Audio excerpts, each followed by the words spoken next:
Hi there, everyone. It is currently the 2nd of August 2017. Typhoon NORU continues to track off towards the northwest. Very annular today. I know that's kind of cliche to say, but this storm system definitely has the donut shape going on with it. We had a little bit of dry air intrusion yesterday that allowed this eye to just get that much larger. Absolutely large eye in that center of circulation. If we take a look at microwave imagery, see that it still has that very clear and defined eye wall in that center of circulation, but the big thing right now is that you just have that large circular band. This storm, as it does crack off there towards the northwest, a little bit of shear on the northern periphery kind of pulling it away, but overall it has that buzzsaw shape, and that is really kind of indicating to us that it is maintaining some sort of intensity. We expect it to intensify over the course of the next 48 hours as it does track off here towards the west. One thing I do want to point out, though, and this is a common misconception I have heard from people, is that the larger the eye, the more intense the storm system, or, as I said, that is a common misconception. In fact, the large eye in this particular situation is a direct result of some weakening. We have some dry air inflow going to the storm. The thing you really want to look at is more of, is this an annular storm? Is it circular? Does it have that buzzsaw shape? Do you have good outflow aloft? Big inflow on the lower levels? And what we are seeing, at least at this time, is some improving in all of those aspects. And that is one reason why, if we take a look at the forecast, you do have some weakening in the forecast, but in the extended range, it does start to re-intensify, at least according to the Joint Typhoon Warning Center, right around the southern Japanese islands, specifically around the Amami region. And it also looking at a very similar outlook here, maintaining that very strong intensity as this storm system heads off towards the northwest.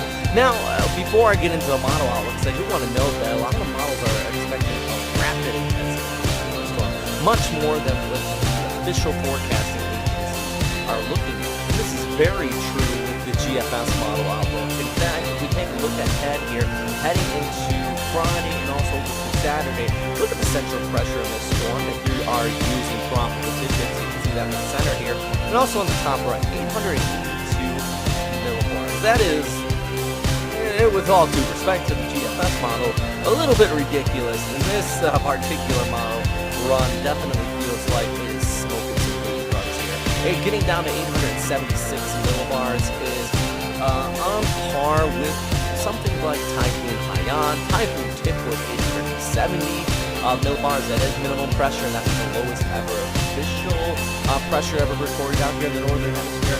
Given our storm system right now and its current state, yes, it's a very strong typhoon, but we would have to go through some very rapid intensification. Now, is rapid intensification all that impossible? No, I don't think it's going to get down that strong, but I do think that we have the potential to hit super typhoon status. Let me explain why. Right now, actually, off the coast of Okinawa and the southern Japanese islands, we have a very warm pool of water, record-breaking for the month of July, in fact, up to 30.2 degrees. Going back to 1982, this is some of the warmest temperatures we've seen out here, and typically water temperatures are just about 1 degree lower than that. 1 degree makes a massive difference when we're talking about tropical systems, from 29.3 all the way up to 30.2. These are waters you typically see in the Philippine Sea. Storms in the past have undergone rapid intensification due to those warm waters. But it's not just that. Also, we have that ridge of high pressure starting to work its way in just north of this. That's going to allow for some decent outflow aloft. You want a counterclockwise, or clockwise rotation in the upper levels, and that's what's going to be setting up over northern Japan as our storm system kind of tracks on a westerly projection here. Yeah, heading into Friday, looking at the upper level winds. And that's what I'm showing you right here. We have clockwise just north of our storm system, or a high pressure ridge aloft.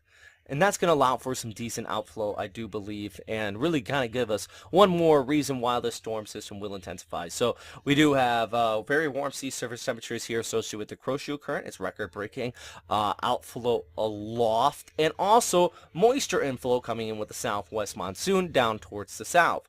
These are three factors that are going to allow us for intensification with this storm system, and it's why I believe we could be looking at that threat of a super typhoon. Maybe not the, albeit I think, absurd model outlook, but it's not going to be the model forecast we are seeing with the GFS, but more so maybe a category 4 equivalent on the Saffir-Simpson scale, possibly, as we start to see the storm system near the Amami Islands and also southern Kyushu. Right now, though, it does look like it is going to stay on this westerly projection, also thanks to that area of high pressure back towards the north. So anybody across the southern Japanese islands, including Okinawa, I think more so the Amami region and also southern Kyushu today, really wants to be watching this closely. Not only for that initial landfall, but eventually this will turn back towards the north and move closer towards places like Nagasaki. You also have Kumamoto down here, Kagoshima, and eventually over towards Fukuoka. All those major cities definitely are looking at that threat of a storm system coming overhead on Sunday and the Monday. Winds are the big threat in the southern islands, but as that turns towards the north, you can have this very volcanic area that is prone to landslides, and the threat of flooding and landslides is going to be really the bigger risk across much of Kyushu, I do believe, but coastal areas still could be looking at winds well over 100 knots. If you're just looking for impacts from the storm system, southern Japanese islands definitely looking at least some high winds up to tropical storm strength. I think the worst of it is going to be in the Amami region and also there in the southern areas of Kyushu. Heavy rainfall, especially in western Japan, heading through the weekend, really the latter part of the weekend by Monday, based on the current forecast, which is becoming more confident here on our Wednesday. All right, guys, that's all for now. Thanks again for watching here at westernpacificweather.com. If you have any questions, comments, suggestions, comment box down below as always. Thanks again for all your feedback you've been giving me lately. Once again, I do want to have a quick reminder. I am leaving Japan in the near future, heading back to the U.S., and once I do so, I may not be able to make as many updates as I have been in the past. Website's still going to be running, as well as the Facebook page. We have a whole team here at Westpac Weather, so they're going to keep on doing what they do. Thanks again for watching.